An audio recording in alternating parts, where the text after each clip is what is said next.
Hi friends, welcome to my YouTube channel.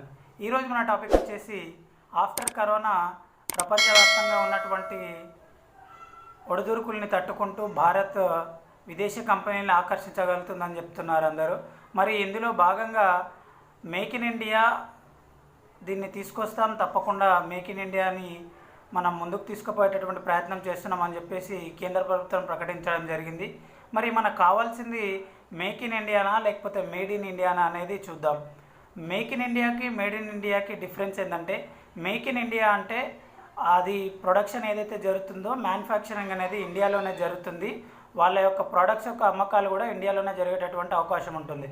మరి దీనివల్ల ఇండియాకు వచ్చేటటువంటి బెనిఫిట్ ఏముంటుంది అంటే పెద్దగా ఉండదనే చెప్పాలి. ఎందుకంటే ప్రస్తుతం దేశీయంగా ఉన్నటువంటి కంపెనీస్కి ఇది దెబ్బ పడేటటువంటి అవకాశం ఉంటుంది. ఫారెన్ నుంచి ఇప్పుడు ఇండియా పెద్ద మార్కెట్ కాబట్టి కేంద్ర ప్రభుత్వం ఊహించినట్టుగానే కంపెనీస్ వచ్చేటటువంటి అవకాశం ఉంటుంది. కానీ మరి ఆ కంపెనీస్ వచ్చి ఇక్కడ ప్రస్తుతం ఉన్నటువంటి కంపెనీస్కి పోటీ ఇచ్చేసి ఇక్కడ ప్రొడక్షన్ చేసి ఇక్కడ అమ్మినట్టయితే పెద్దగా బెనిఫిట్ ఏమి ఉండదు.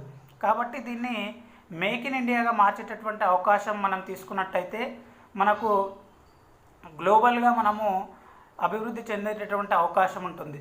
అంటే చైనా ఏం చేసిందంటే, ఇంతకుముందు ఆ దేశంలో ఒకవేళ ప్రోడక్ట్స్ అమ్మాలంటే ఆ దేశంలో మ్యానుఫ్యాక్చరింగ్ సెక్టర్ని మీరు తప్పకుండా ఇంప్లిమెంట్ చేయాలని ఒక కండిషన్ పెట్టారంటే, ఆ దేశంలో అమ్మాలంటే ఆ దేశంలో వాళ్ళ కంపెనీస్ కూడా ఎస్టాబ్లిష్ చేయాలన్న కండిషన్ తెచ్చారు. కాబట్టి చాలా కంపెనీస్ చైనాకు తరలిపోవడం జరిగింది. అది ఒక పెద్ద మార్కెట్ కాబట్టి అక్కడ వాళ్ళు ప్రొడక్షన్ చేసుకున్నారు.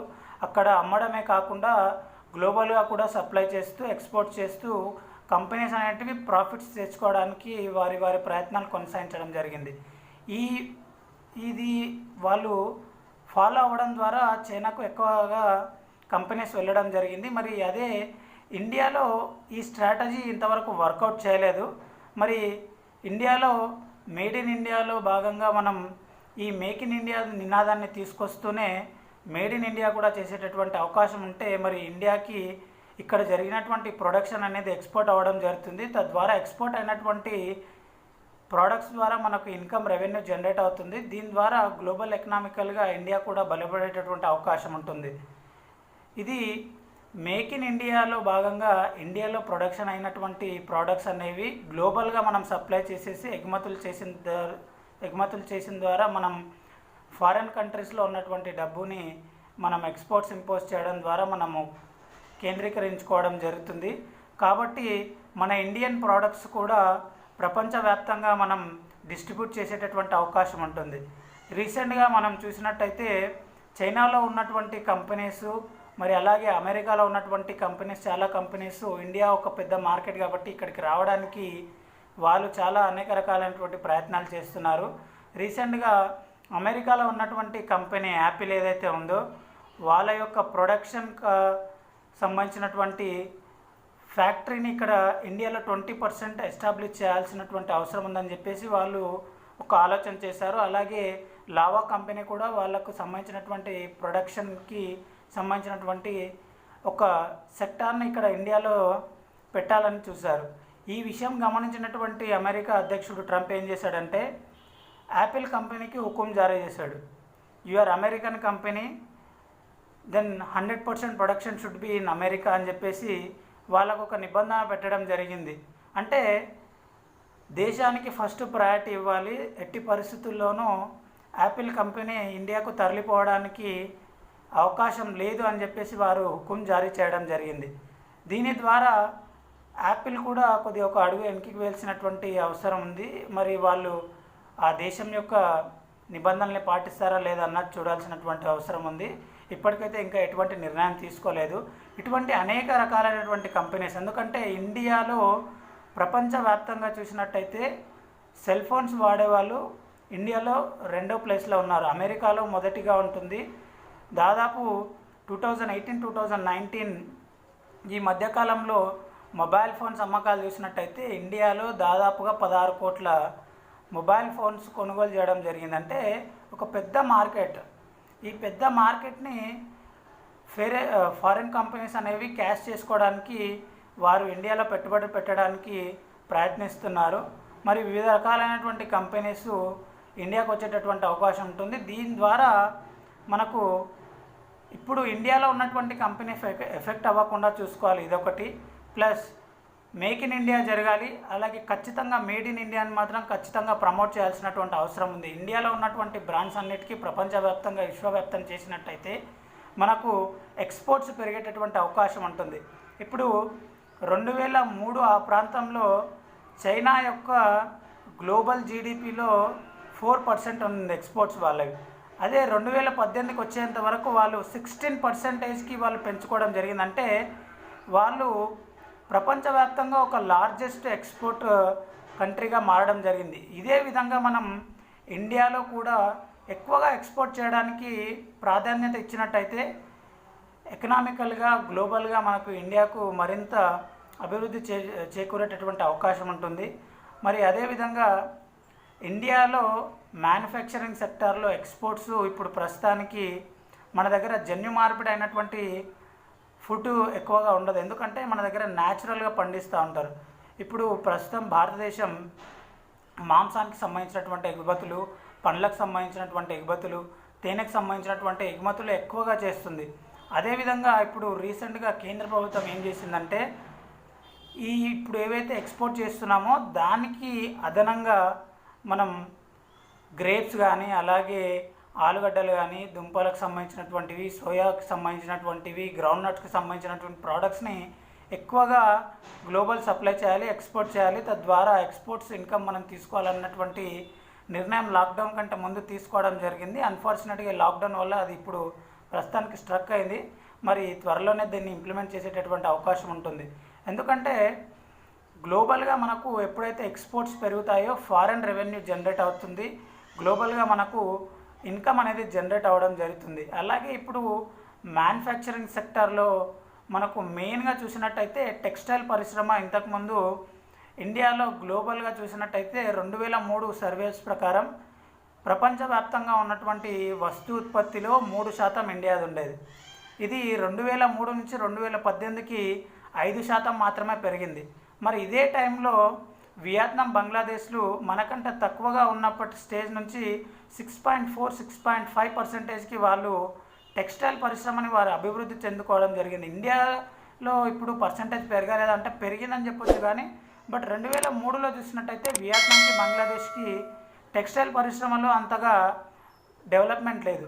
మరి ఇప్పుడు ప్రస్తుతం ఉన్నటువంటి సిచ్యువేషన్లో మనకంటే ముందుకు వెళ్ళిపోయారు వాళ్ళు. దీన్ని బట్టి మనం మన దగ్గర ఉన్నటువంటి చేనేత కార్మికులకి కొన్ని ఫెసిలిటీస్ ఇచ్చి మరి ఈ వస్తు పరిశ్రమను కూడా మనం అభివృద్ధి చేసుకోవాలి. అలాగే ఫార్మా ఇండస్ట్రీస్కి సంబంధించినటువంటి ఒకసారి మనం సర్వేస్ చూసినట్టయితే 2003 నుంచి 2018 వరకు ఈ మొత్తం సర్క్యులేట్ చూసినట్టయితే ఫార్మా కంపెనీస్లో $500 మిలియన్ ఎక్స్పోర్ట్ చేస్తున్నాం. అంటే దాదాపుగా మనం 500 కోట్ల రూపాయల ఎక్స్పోర్ట్ చేస్తూ ఉన్నాం. మరి ఇది మనకు లాస్ట్ 10 ఇయర్స్ నుంచి పెరగలేదు, తగ్గలేదు, బట్ కాకపోతే పెరగలేదు. మనం ఎక్స్పోర్ట్ చేయాల్సినటువంటి అవసరం ఉంది. ఇప్పుడు మనకు అంతర్జాతీయంగా ఎక్కువగా మనకు టఫ్ కాంపిటీషన్ ఇస్తున్న దేశం అనేది వియత్నాం ఉంది. ఈ సర్వేస్ ప్రకారం చూసినట్టయితే లాస్ట్ 10 ఇయర్స్ లోపల వాళ్ళు ఫస్ట్ 2003లో వాళ్ళది $360 కోట్ల, ఇప్పుడు 360 కోట్ల ఎక్స్పోర్ట్ చేశారు. మరి ఇప్పుడు చూసినట్టయితే ఇది $3,600 కోట్ల వీళ్ళు పెంచుకోవడం జరిగింది. అంటే దాదాపుగా 10% అబవ్ వాళ్ళ ఎక్స్పోర్ట్స్ పెరిగాయి. మన దగ్గర ఎక్స్పోర్ట్స్ పెరగలేదు, తగ్గలేదు, కానీ కాకపోతే పెరగడం కూడా లేదు. ఇది పెంచాల్సినటువంటి అవసరం ఉంది.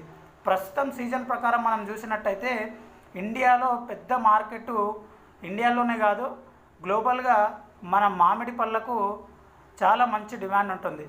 ఈ మామిడి పండించే రైతులకి మనం ఒకటి ఇన్ఫర్మేషన్ ఇవ్వాల్సి ఉంటుంది. ఇప్పుడు ఏంటంటే మార్కెట్లో ఎక్కువగా డిమాండ్ వచ్చే టైంకి ఆ మామిడి పండు అనేది పూర్తిగా ప్రొడక్షన్ అయి ఉండదు. ఆ చెట్టుకు ఉండగానే తెంపేస్తారు, కృత్రిమ పద్ధతుల ద్వారా వాటికి పండుగ మారుస్తారు. ఇట్లా మార్చడం ద్వారా ఏమవుతుందంటే ఒరిజినల్ పండుకున్నటువంటి టేస్ట్ రాదు.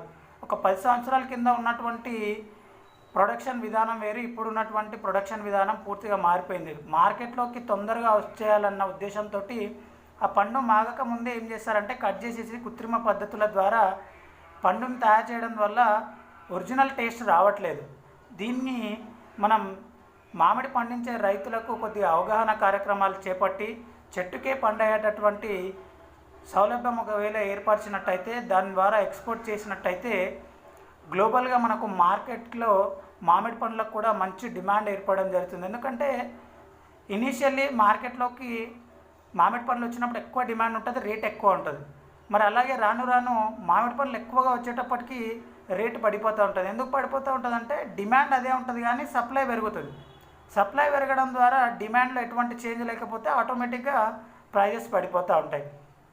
దీని ద్వారా రైతు నష్టపోయేటటువంటి అవకాశం ఉంటుంది. మరి అలాగే ఫారెన్కి ఎక్స్పోర్ట్ చేయాలనుకున్నట్లయితే ఎక్స్పోర్ట్ చేసేటప్పుడు అక్కడ ఒక సెక్టార్లో వాళ్ళు ఏం చేస్తారంటే చెకింగ్ చేస్తూ ఉంటారు.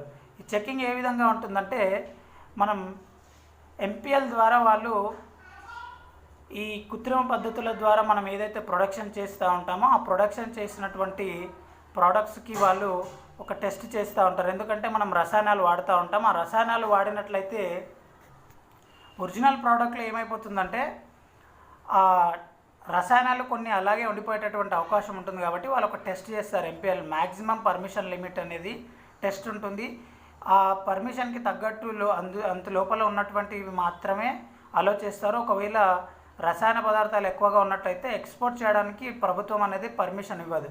దీన్ని గురించి కొద్దిగా రైతుల్ని మనం అవేర్నెస్ ఇవ్వగలిగినట్లయితే మేక్ ఇన్ ఇండియాలో భాగంగా మేడ్ ఇన్ ఇండియాని కూడా మనం క్రియేట్ చేసేటటువంటి అవకాశం ఉంటుంది. తద్వారా ఇండియాలో ఉన్నటువంటి కంపెనీస్కి ఎటువంటి ఎఫెక్ట్ పడకుండానే మనం గ్లోబల్గా ఎకనామికల్గా అభివృద్ధి చెందేటటువంటి అవకాశం ఉంటుంది. ఫారెన్ కంపెనీస్ ఎన్ని వచ్చినప్పటికీ అది మనకు యూజ్ అవుతున్నప్పటికీ ప్రస్తుతం ఉన్నటువంటి కంపెనీలు దెబ్బ పడకుండా చూసుకోవాల్సినటువంటి అవసరం కూడా ఉంది ఇండియాలో.